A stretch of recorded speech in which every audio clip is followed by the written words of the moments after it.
Alex the Car Doctor, back with another video, Diag video, good people. Today's patient is a '04 Ford Explorer. Explorer. I'm sorry for all my Explorer people out there, guys. Nah, this is actually a good one. I like this one. I think I will own this one. Let's see what we're working with under the hood. See why I say that. Oh yeah, the most famous 4.6 V8. So yes, this is the famous 4.6 tank engine. That's what I call it. The customer complaint was, it's funny because, spoiler alert, this engine sounds like crap, by the way. Customer complaint says it's leaking oil and it starts rattling and the engine oil pressure light comes on. So my front desk was like, okay, you gonna tow it in? He was like, no, I just top it off with oil and drive it in. Bad idea, by the way, because, let's see why, because this is my first time popping this cigarette. Let's see what's on the dipstick. My guess, there's no oil on the dipstick, just by the way the engine sounds. What you guys think? Drop down in the comments. Let me wipe it off. Okay. Nothing. It's supposed to be up here.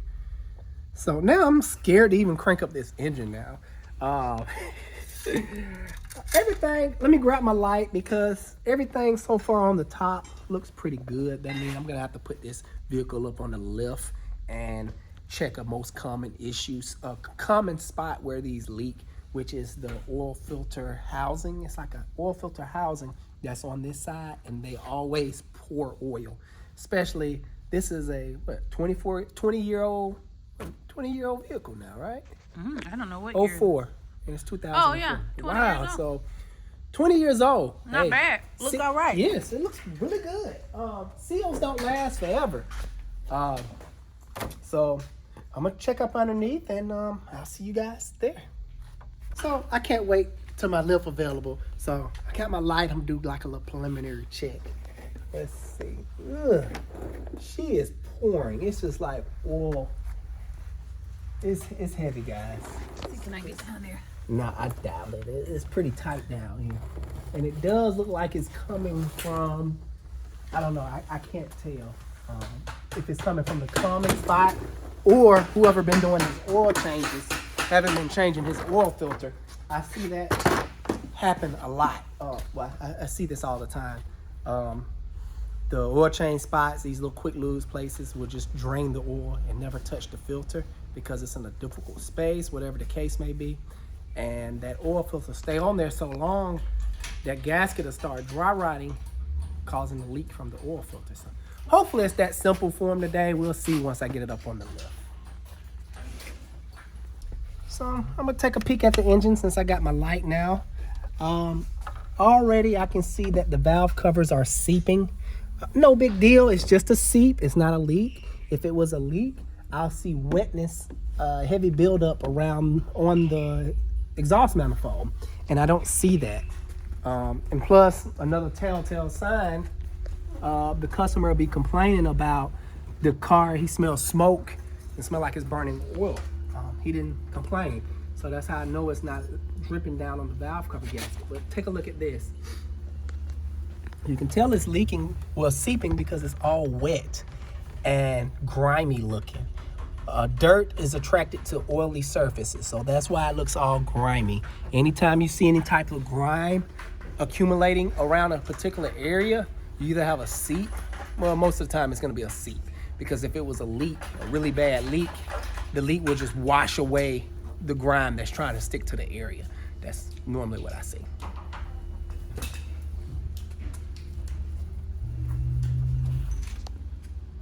This car needs a lot of work.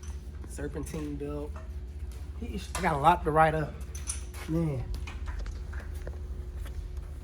That's the thing about these old cars. If you don't maintain them, it will catch up with you. Even though they're very reliable.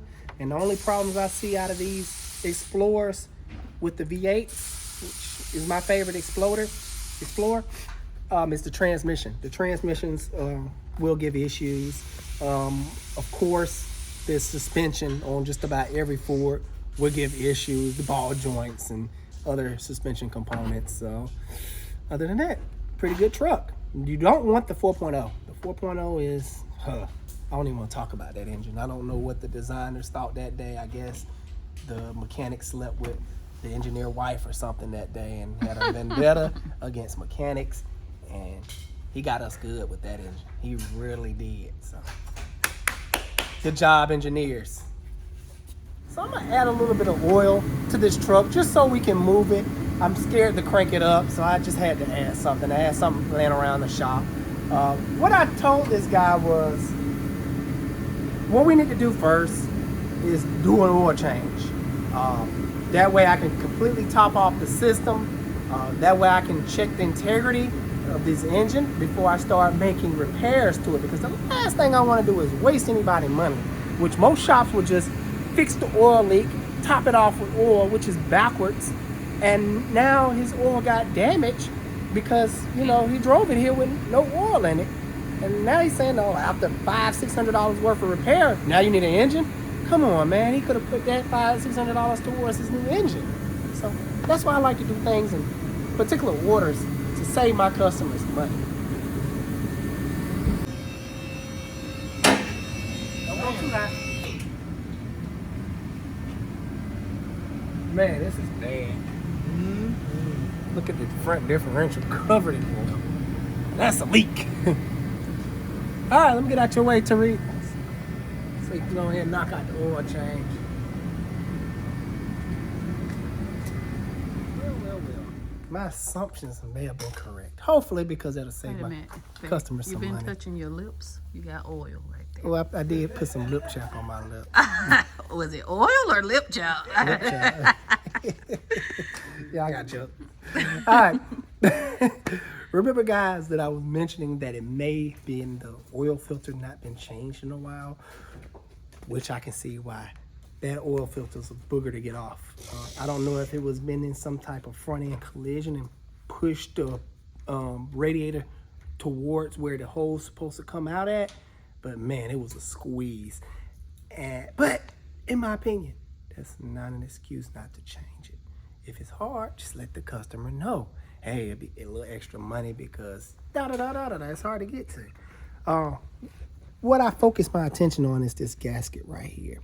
I normally take my nail, the nails that I do have, and see if my fingernail can grip it. If it can't grip it and slides right off, which it's doing, it's pretty much done turned into like a hard plastic, which rubber does over the years. If it hasn't been changed in a while, it'll just get real hard and brittle. It's supposed to be like this one. First off, you can see the surface is raised. That one was completely flattened out. And when I dig my hand in it, it catches effortlessly. I don't even got to do it that hard. It's not sliding, it's gripping my nail. So we about to see, we're topping it off with oil now. I'm gonna clean the area, jack it up, see if it leaks.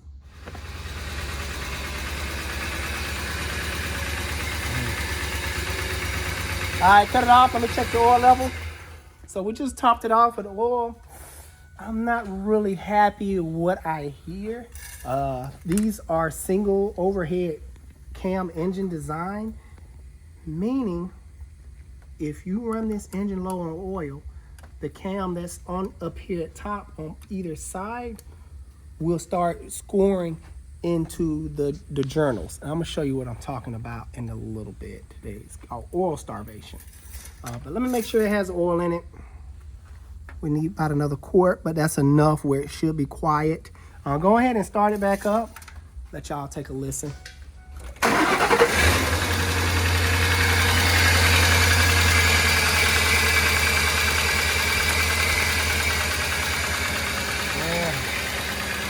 That's not what this engine's supposed to sound like.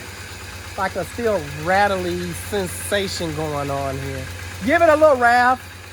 Bring it. A little bit too much. You're trying to blow it up. Don't blow it up.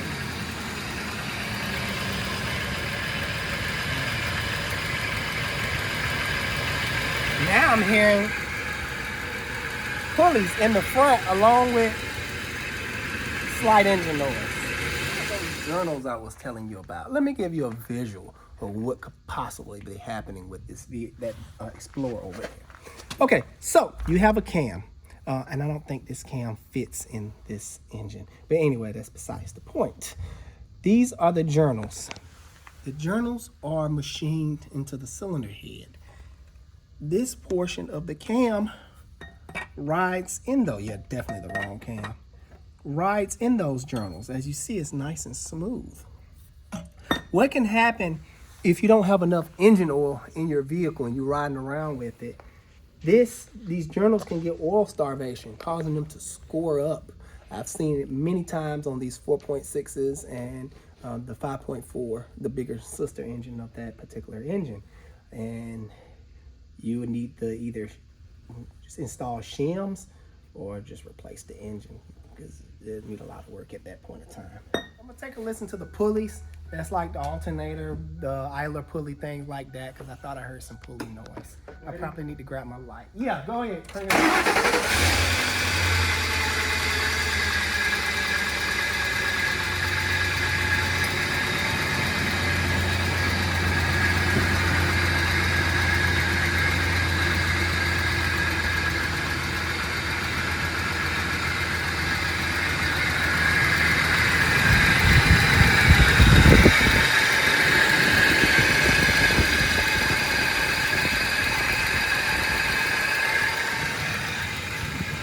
Definitely heard a pulley noise, but that's the least of our worries right now because I'm still hearing a lot of like knocking, like upper end area noise that I don't like to hear. Go ahead, up with it. Let me check for leak. Leave it running.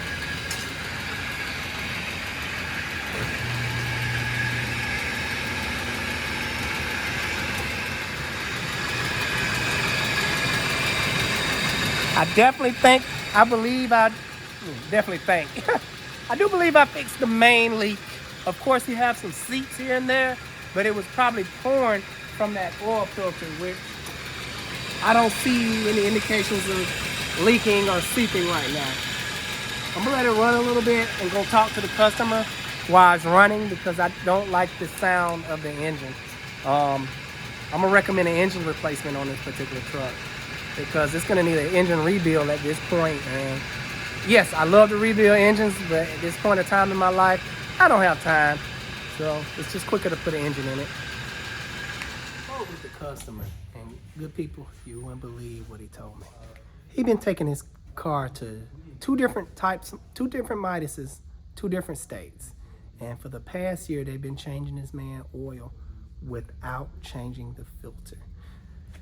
There was one place that he took it to that denied the oil change because they said it wasn't no space. I'm not going to get too big into details. Took it back to Midas. Oh, yeah, we can do it. No problem. Oh, because in fact, it did have a front end. Yes, it did. So the front end collision pushed some stuff forward, reducing the space. But you know me, guys, I'm going to work it. I finesse the heck out of something. So I was able to change it out. But they should have just denied it. Anywho, they cost this guy an engine. Yes, they cost this man an engine. Bad oil filter. Now let me ask you this. I'm gonna play. I don't like to say devil's advocate. I'm gonna play angel advocate here. Okay. Some people might say, well, shouldn't he just fix the collision issue? I'm gonna say to that, we're dealing with consumers here. Most consumers don't know. Most consumers will get second opinions. His second opinion was great. If you go somewhere and pay for a service and they deny you for whatever reason and you take it somewhere else and they say, oh yeah, it's fine, we can do it, okay. It's no problem. They didn't know what they was talking about. Okay, I'm paying you a service, I expect you to be honest. Who are you gonna go with? Maybe them folks didn't know what they was talking about. Right. So he just ran with it. I'm like, man, I'm just gonna go to Midas and not go to this other shop because they don't know what they're doing up there. So that's what I say to that. But it's sad, man, because he's had this truck for about 5 years. His current girlfriend, mom, gave him the truck.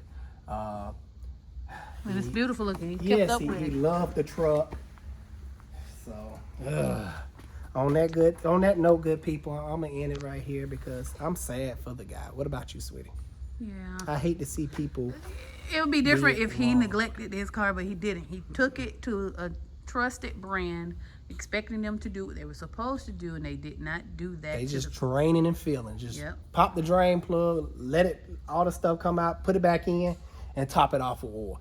And all while charging him for an oil filter every single time. It grinds my gears when people is being scammed. I'm mad. I need to go shoot or relieve some stress. No, good people.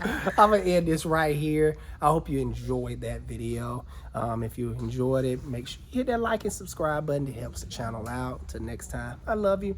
See you guys on the next one.